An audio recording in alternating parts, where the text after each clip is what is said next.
Et pour cette dernière séquence de l'émission, nous sommes rejoints par Catherine Blanc, sexologue et psychanalyste à Paris. Bonjour Catherine. Bonjour à tous les deux. Alors aujourd'hui, on va essayer de répondre à la question de Bernard, 43 ans, qui nous a écrit de Lyon.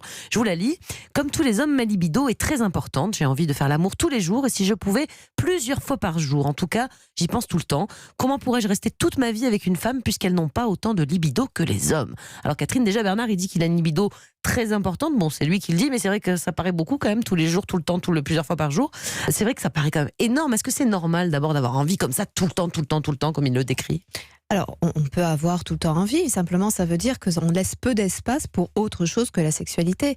Le corps humain est une chose qui est mue par des désirs et des pulsions, mais le désir n'est pas qu'une expression sexuelle, c'est aussi une expression de vie qui alimente notre créativité, notre sens artistique, notre ambition professionnelle, notre joie de vivre et de communiquer avec les autres. Si la sexualité est uniquement le moyen de communiquer avec l'autre, et peut-être d'ailleurs de communiquer qu'avec soi-même, l'autre étant utilisé pour ça, ça pose question en effet. Et là, est-ce qu'on peut pas imaginer peut-être qu'il souffre de ce qu'on appelle l'addiction au sexe, parce qu'il en parle tout le temps, tous les jours, il a envie de faire l'amour tout le temps. Oui, alors du coup, ça pose la question de ce qu'est une addiction. Et une addiction est plus l'expression d'une souffrance que d'un plaisir. C'est-à-dire que c'est sans ça, je suis foutu, sans ça, je ne vais pas bien, sans ça, je suis angoissée.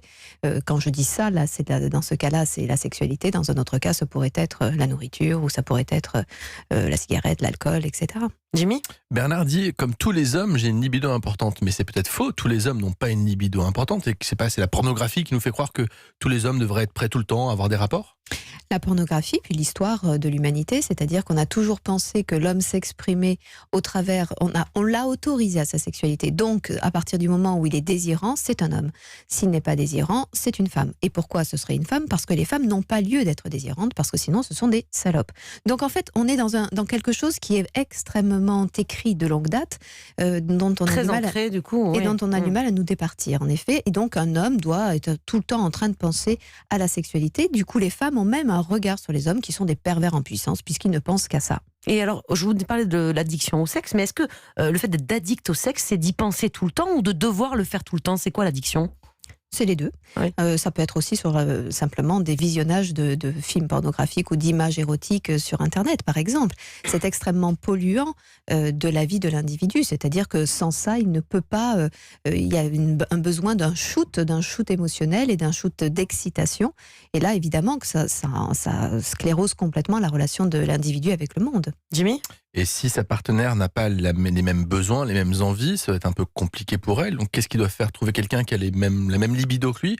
Ou finalement peut-être, je sais pas, se masturber, trouver une autre façon de libérer ses pulsions qu'il peut avoir? Alors c'est difficile parce que dans un premier temps, la partenaire qu'il va avoir va lui laisser penser qu'elle a les mêmes désirs que lui. Parce que pour s'attacher les uns aux autres, on surjoue un peu nos capacités. Et pour peu que cet homme dise la précédente, je l'ai quittée parce qu'elle n'avait pas autant de désirs que moi. On va dire, eh moi bien, j'en ai plein. Moi je suis à fond, moi j'adore ça, c'est super, etc. Mais très vite ça s'essouffle. Parce que la réalité, c'est que le monde est pluriel et on ne peut pas être en permanence monomaniaque sur un seul et même sujet. Donc à moins d'avoir quelqu'un qui a la même anxiété et qui partagent donc de façon plus pathologique le même processus, mais là encore, en général, qui dit relation avec quelqu'un, en général, on trouve toujours quelqu'un qui n'est pas exactement comme soi, mais qui est son complément. Donc en général, il y a toujours celui qui a beaucoup de désir qui rencontre celui qui, comme par hasard, en a beaucoup moins. Mais on sait jamais, il peut quand même rencontrer une femme qui serait comme lui. Ça existe, hein, les femmes qui ont, comme lui, envie tout le temps, qui veulent faire l'amour tout le temps, il pourrait la trouver, celle-là. Absolument, c'est ce qu'on appelle des nymphomanes.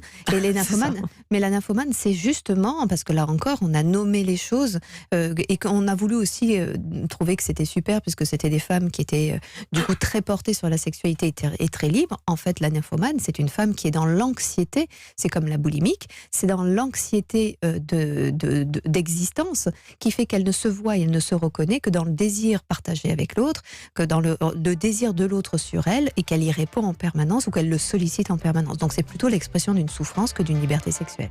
Merci beaucoup Catherine pour tous ces conseils. On vous retrouve bien sûr demain.